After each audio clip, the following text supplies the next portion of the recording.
Le conseil départemental de l'Oise va faire des économies 3 semaines après les conclusions de l'audit qui faisait état d'une dette de 467 millions d'euros.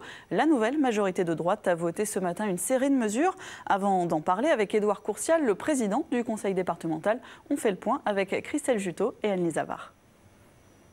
Des mesures d'économie drastiques, les dépenses de communication sont diminuées, le MAC 60 mensuel devient trimestriel et risque fort de disparaître à long terme.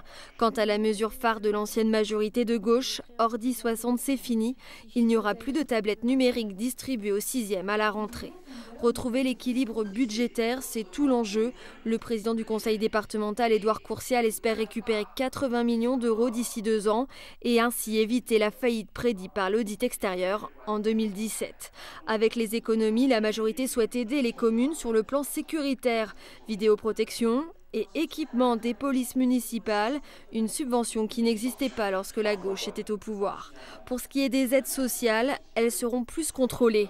Une brigade antifraude RSA sera créée, au grand désarroi de l'opposition de gauche, mais à la grande joie du Front National.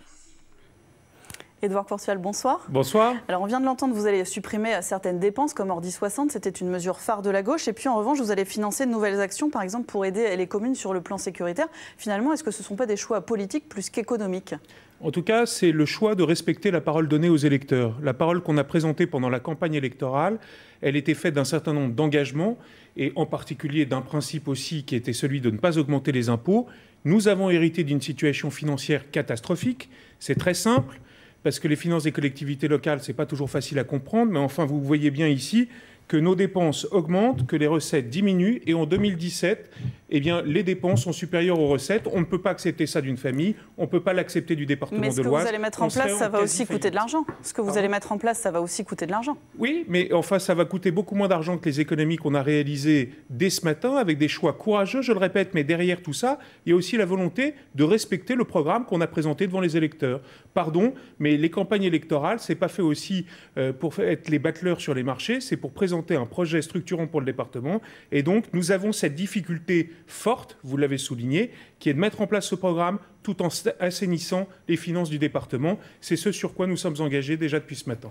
Alors, on va écouter la réaction de l'opposition à gauche et au Front National face aux mesures qui ont été votées ce matin, justement.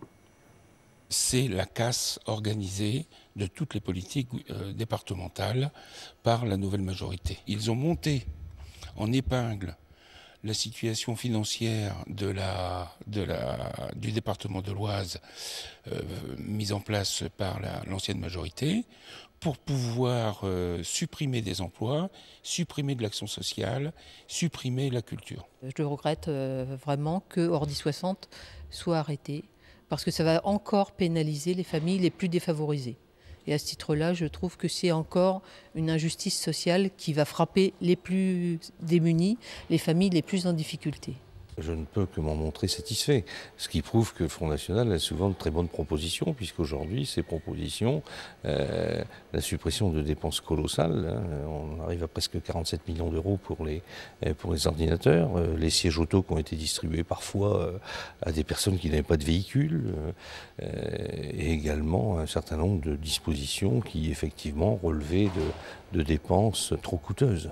Alors Michel Guignot qui se félicite, c'était les idées du Front National ou c'était les idées de la droite de supprimer tout ça ? Attendez, moi je ne suis pas en train de cautionner les choix que nous faisons avec notre majorité par qui que ce soit. La réalité, elle est simple. En 2017, le département de l'Oise est en quasi-faillite.